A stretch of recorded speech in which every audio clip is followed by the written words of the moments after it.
Здравствуйте! Сегодня вам хочу показать и рассказать, как из полиэтиленовых пакетов связать половики. Вот у меня двухцветный. На него я вывязала еще дополнительные элементы. Вот цветок и листик. Можно украсить по своему усмотрению. Вот образец у меня из 4 полос, я еще не довязала. Вот однотонные полосы. Можно переплетать любым переплетением. А есть еще полоса меланжевая. Чем мне понравились эти половики? Что вязать их можно как обычным длинным тунисским крючком. Можно вязать обычным крючком, номер, который вам подойдет. Этим крючком можно вязать узкие полоски. А лучше всего на леске тунисским крючком. Чем мне понравились еще эти половички? Тем, что полоски можно вязать не только дома, но в дороге и даже на работе.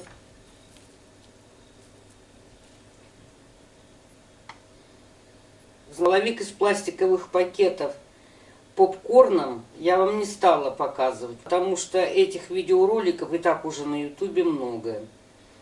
И в дополнение ко всему он мне чем не понравился, ну не знаю, это сугубо мое мнение, что попкорн со временем деформируется. То есть он уже не будет таким пышным.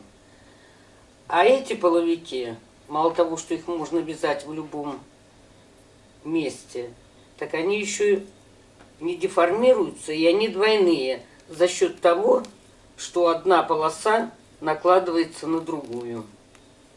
Вот они получаются двойные. А если еще и орнамент вывязать и пришить, то вообще очень даже мало того, что симпатично, так еще и толщина увеличивается. После того, как сделаем переплетение, коврики по контуру обвязываются удобным для вас методом, который вам понравится. Такие коврики можно вязать не только из полиэтиленовых пакетов, но также из полипропиленового шнура любых расцветок. А также можно вязать, как вы сами догадались, из обычных ниток. Для вязания тунисским крючком нужно сначала определиться с пакетами. Есть пакеты вот такие, они рифленые, с перфорацией с небольшой. Поэтому у них плотность побольше, нежели у обычных пакетов. Вот они очень тоненькие.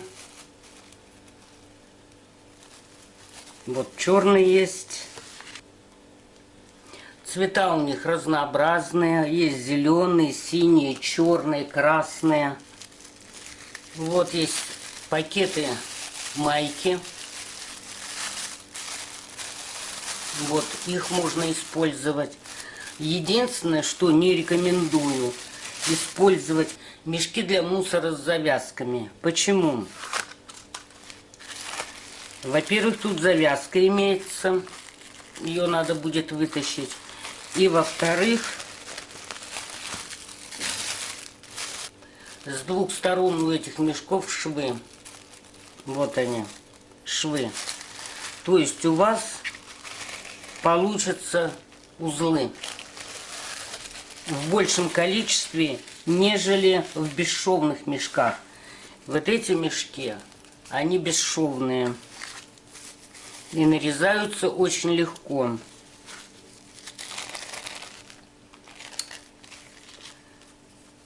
Теперь по поводу нарезки. Как вы уже знаете, нарезка производится несколькими способами. Вот сейчас мы отмотаем мешок. Вот по перфорации мы его отрезаем.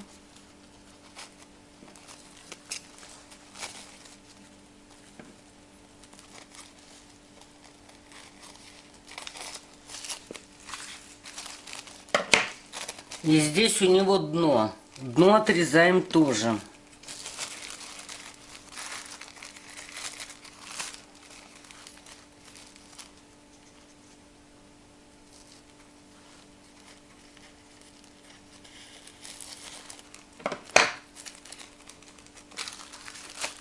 После того, как отрезали дно,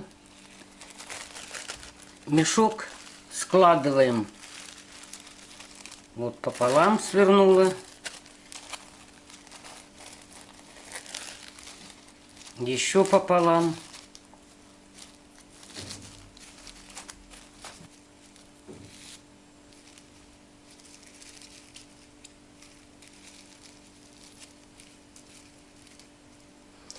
И вот так сворачивается мешок. Затем разрезается.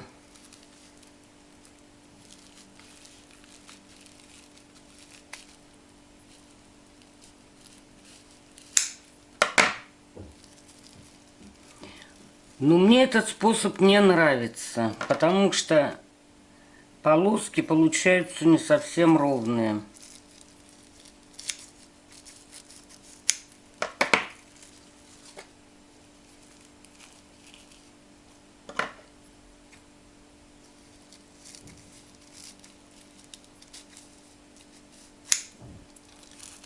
Вот, и получили мы пряжу. Разворачиваем ее. Вот получилась двойная нить.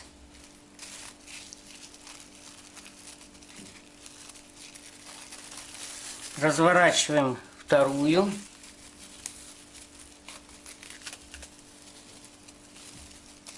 Одну вставляем в другую. И в эту петлю вставляем вот этот конец нити. И затягиваем. Сильно не затягивайте, иначе нить растянется, тянется сильно. И будет очень тонко. Значит, это первый способ. Теперь мы разрежем пакет майку. Тоже сворачиваем.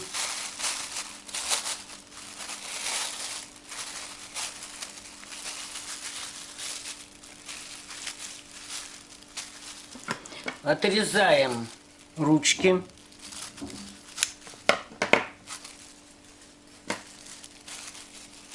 Отрезаем дно.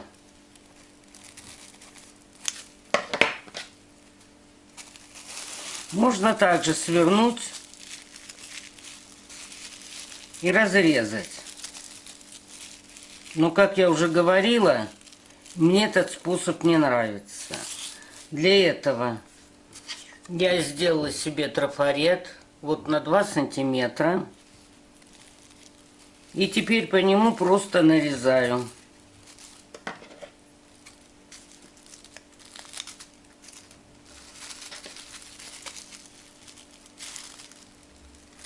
Прикладываю трафарет и нарезаю.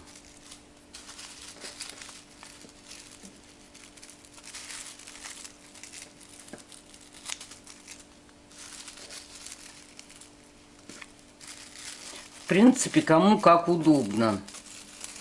И затем эти нити тоже связываем. Сейчас я вам нарежу еще один пакет и покажу для чего. Вот возьмем пакет другого цвета.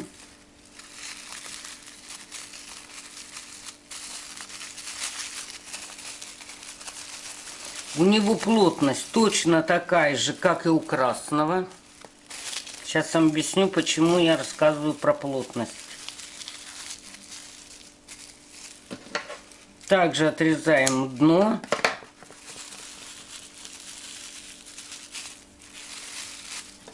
И отрезаем ручки.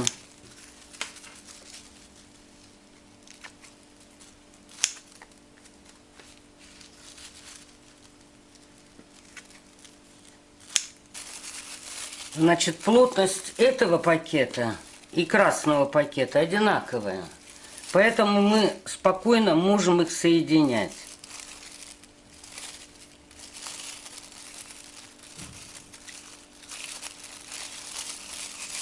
Вот вставляем одну полоску в другую, вытаскиваем и затягиваем узел. А вот следующую вставляем и обязательно сделайте натяжение.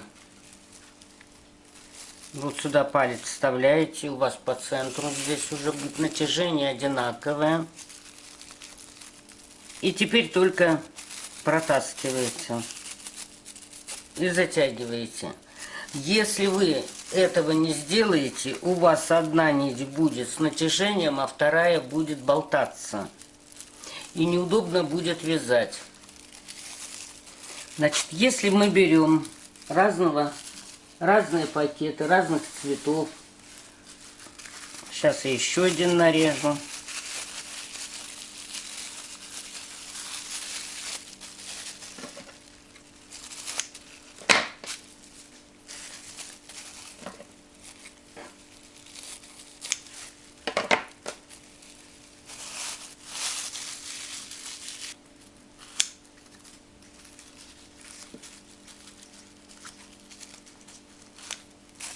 Вот этот пакет тоже по плотности такой же, как и эти пакеты.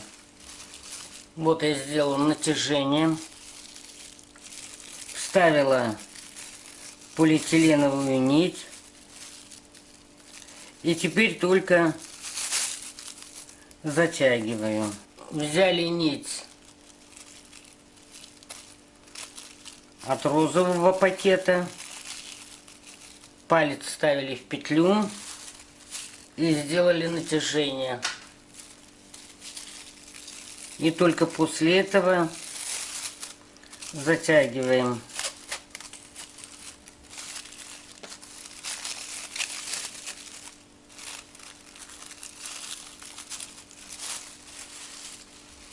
Вот видите, как нить натянута верхняя нормально, а это болтается. Вот поэтому нам нужно их выровнять.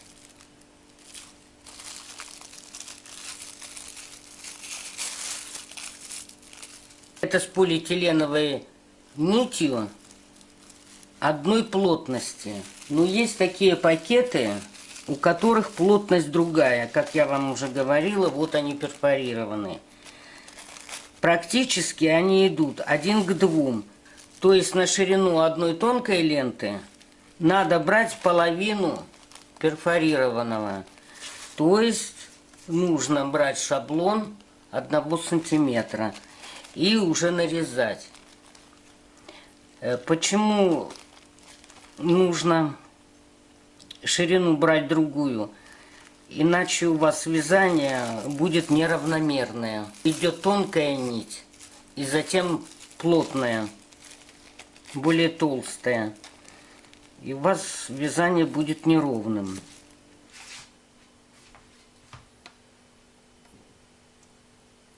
А вот так нарезаем на самовыравнивающемся мате. Сразу несколько мешков вкладываем.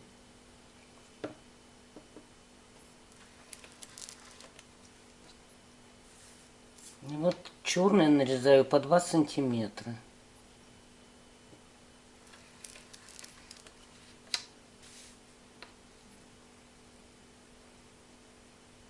Ну, это если у кого есть мат.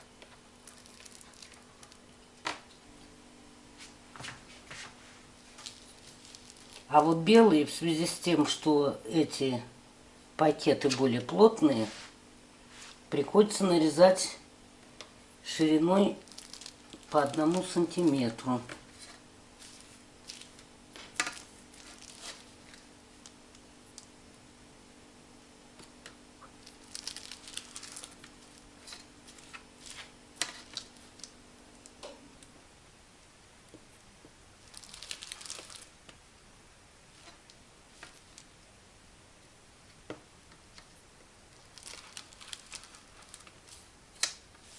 Ну, вот так нарезаются.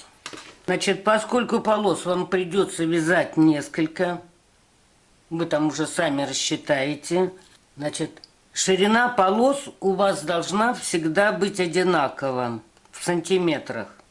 Вот ширина полос должна быть одинакова. Но если вы берете пакеты разной плотности, вот один, допустим, цвет и другой, там бывает у вас несколько цветов, вот этот другой плотности, и они будут у вас узкие ленточки, то если вы здесь, допустим, набрали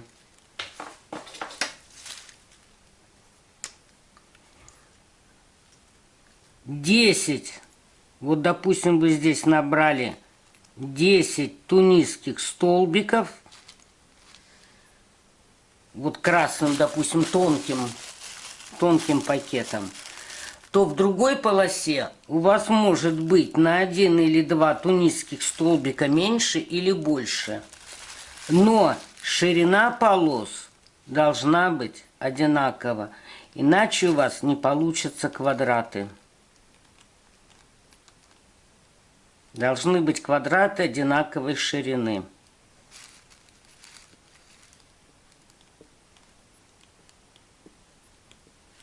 Вот у меня связана одна полоса сиреневого цвета, голубого цвета, зеленого и вот кусочек красного. Полосы вяжете той длины, которая вам необходима для половика. Затем укладываете их вот поперек.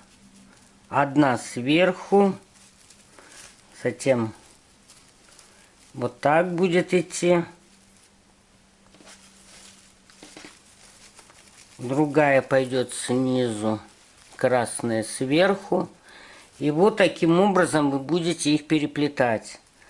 Затем возьмете другой цвет полосы, который вам нужен, уже укладываете сверху. Ситцевые переплетения. Ну, вот я покажу на этой, на цветной. Вот.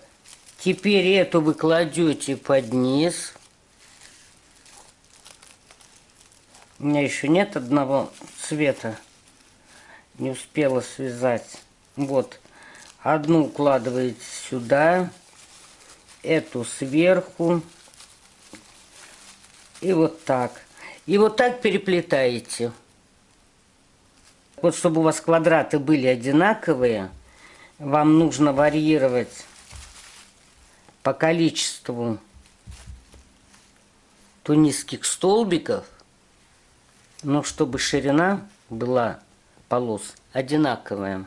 После того, как вы свяжете необходимое количество полос, переплетете их и по контуру обвяжете крючком. Вот такие веселенькие коврики у вас будут. А сейчас вам покажу еще один коврик. А вот еще один коврик, который я довязываю. Это белые и черные полосы. Они переплетены между собой в шахматном порядке, как обычно цветные. Чем они хороши, эти коврики? Что они двойные получаются. Вот, одна полоса накладывается на другую. Они двойные. Украсить такой коврик можно вот цветком, допустим. Ну, не обязательно черно-белый. Можно двух цветов каких-то связать и украсить. Можно листик вывязать контрастный. Тоже пришить. Вот таким образом можно вязать эти коврики. Теперь по поводу обвязки. Конкретно этого. Сейчас я вам покажу.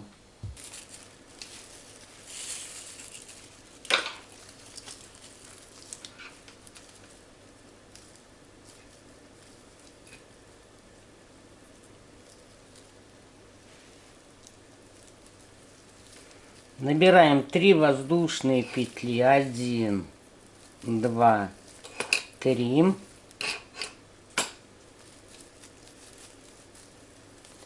Соединяем, не забывайте, не пропускайте. И вяжем столбик с одним накидом.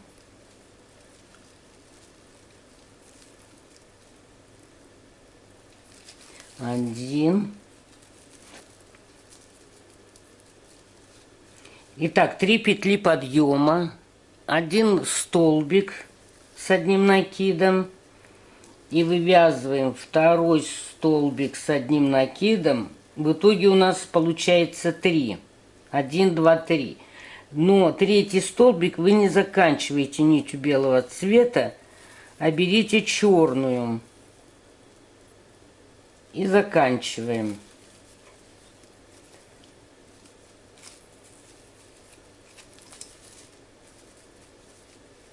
Теперь вяжем столбики с одним накидом черным цветом. 1.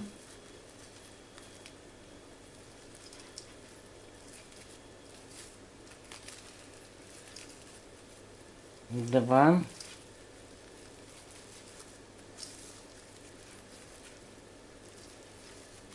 3. Опять не заканчиваем его. 3-й столбик не заканчиваем, а заканчиваем нитью белого цвета. И опять вывязываем 3 столбика с одним накидом белого цвета. 1. 2.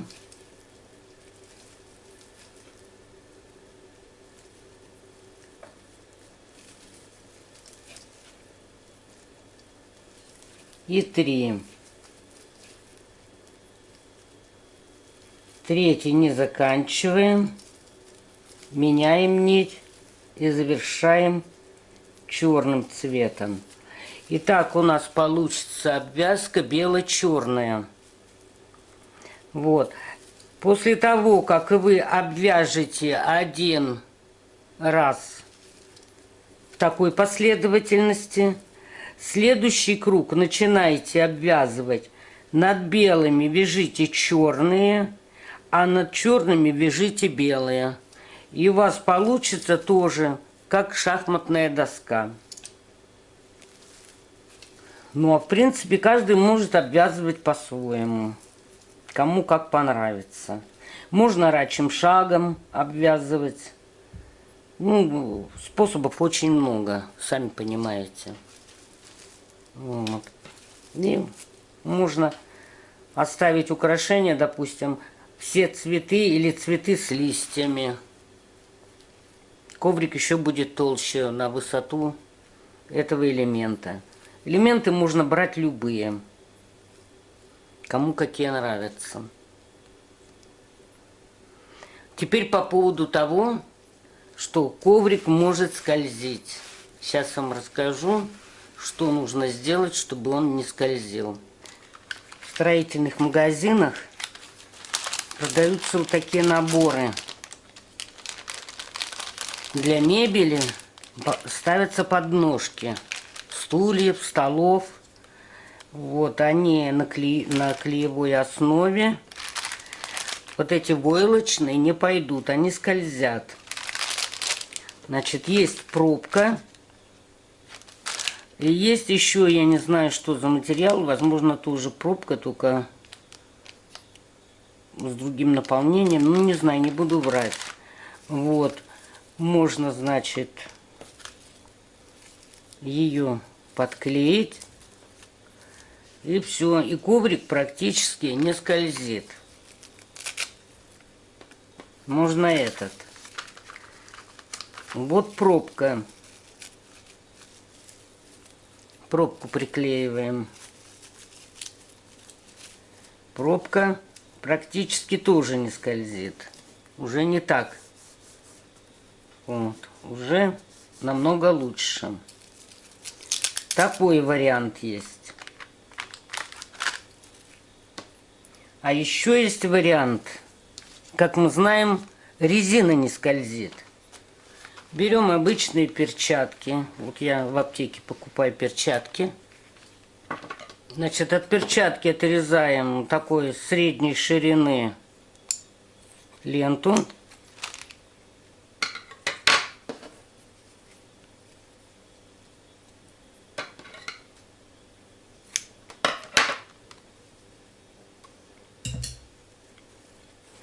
И с обратной стороны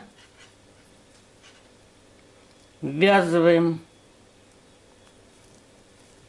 в нашу полоску. Можно, допустим, только в крайние полосы ввязать.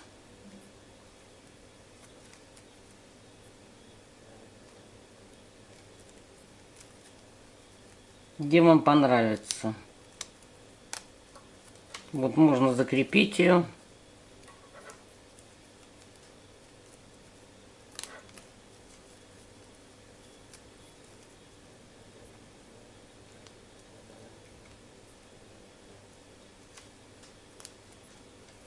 Не натягивайте, чтобы она не стягивала вам изделие.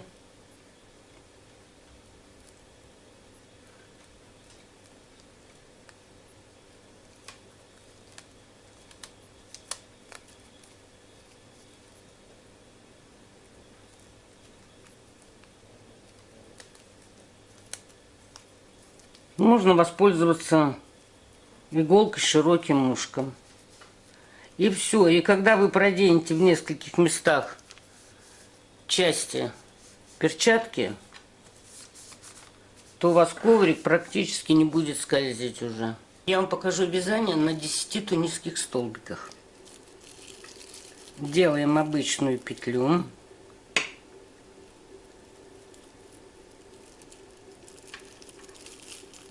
Сильно не затягиваем. И будем считать 1, 2, 2 петли. 3, 4, 5, 6, 7, 8, 9, 10. Но набираем мы 11 и 11. Значит, вводим крючок не рядом в петлю, а через одну. И вытаскиваем новую петлю. И так из всей цепочки мы набираем петли. В принципе, по тунисскому вязанию видеоуроков очень много. Даже на моем канале есть несколько уроков.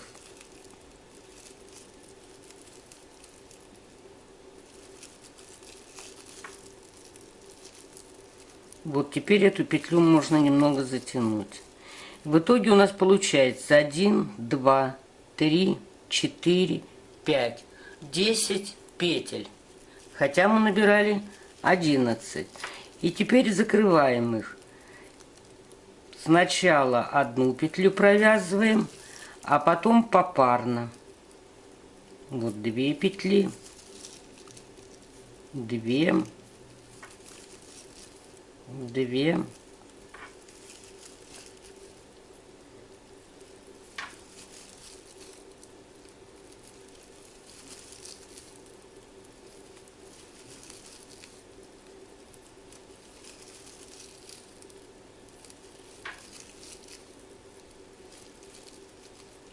Провязали мы подготовительный ряд. Теперь вяжем второй. Вот за эти вертикальные петли вводим крючок и вытаскиваем новые петли.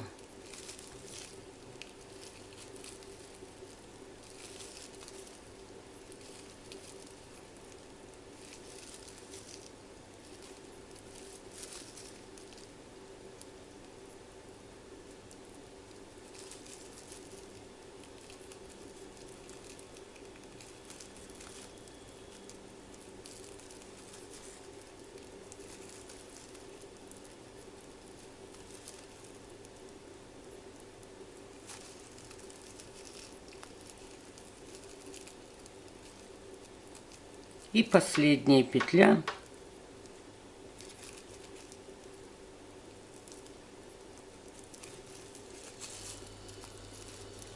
Вот у нас опять на крючке 10 петель. 1, 2, 3, 4, 5.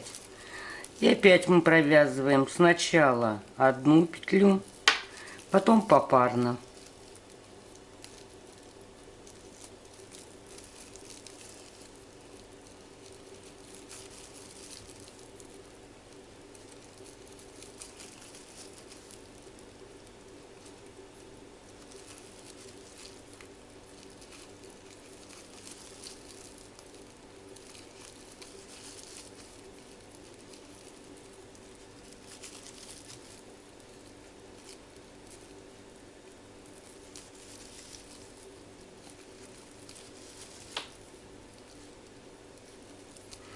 И опять набираем из вертикальных петель новые петли.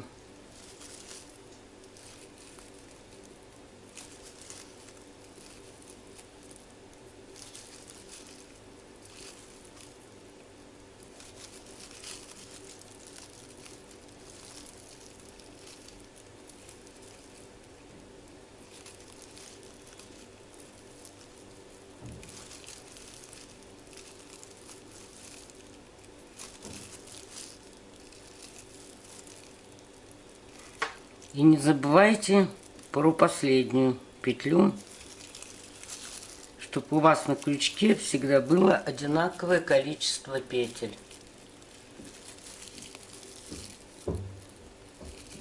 Одна петля и затем попарно.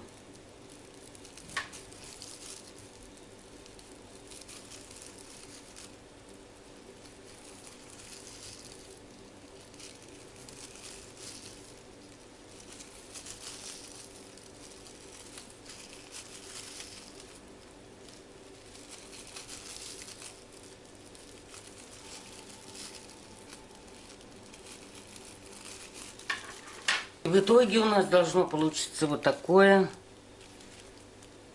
многоцветное вязание. Вот если связать несколько полос, переплести, будет очень даже интересный коврик. В принципе, вы можете на любом канале посмотреть виды вязания тунисским крючком и определиться, какой вам конкретно рисунок понравится. Всего вам доброго, спасибо за внимание.